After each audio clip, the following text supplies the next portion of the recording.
Loss অ্যাঞ্জেলেসের দাবানল নাড়িয়ে দিয়েছে আমেরিকাকে। সব মিলিয়ে আগুনের গ্রাসে ৩৮,০০০ একর এলাকা। ৩ জায়গায় এখনো জ্বলছে আগুন। এর মধ্যেই জোরালো গতিতে সান্তা আনা বাতাস, যাকে স্থানীয়রা শয়তানের বাতাস বলে থাকেন। এই বাতাসেই ঝড়ের গতিতে ছড়ায় আগুন। কিন্তু কেন এই ভয়াবহ আগুন? কিভাবে ছড়িয়ে পড়ে এত দ্রুত গতিতে?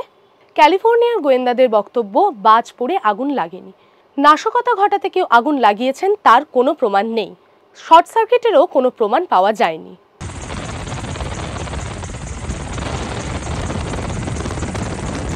I was shocked. There's no words to describe what our residents and community have gone through here. We have search and rescue teams going through, trying to identify, and we're hoping not that we find the remains of people who may have unfortunately passed away. আগুন এত দ্রুত ছড়ানোর সম্ভাব্য কারণ 2024-এর শুরু। এল নিনোর দাপটে loss অ্যাঞ্জেলেসে ব্যাপক ঝড় বৃষ্টি হয়। বৃষ্টিতে প্রচুর গাছপালা জন্ম নেয়। শীতের মৌসুমে সেই সব গাছ শুকনো হয়ে গিয়েছে। ইংরেজিতে একে বলে হাইড্রোক্লাইমেট হুইপ্ল্যাশ। আগুন লাগলে যা জ্বালানির মতো কাজ করে। ক্যালিফোর্নিয়ায় এবছর শীতে একেবারেই বৃষ্টি হয়নি।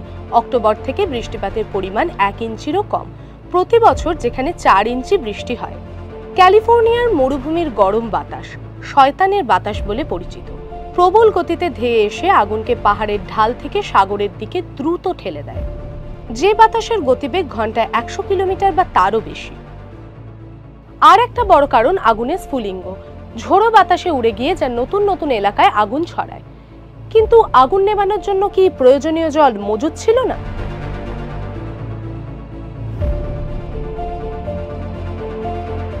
জানা গিয়েছে মেরামতির কারণে স্থানীয় জলাধারগুলি অফলাইন ছিল।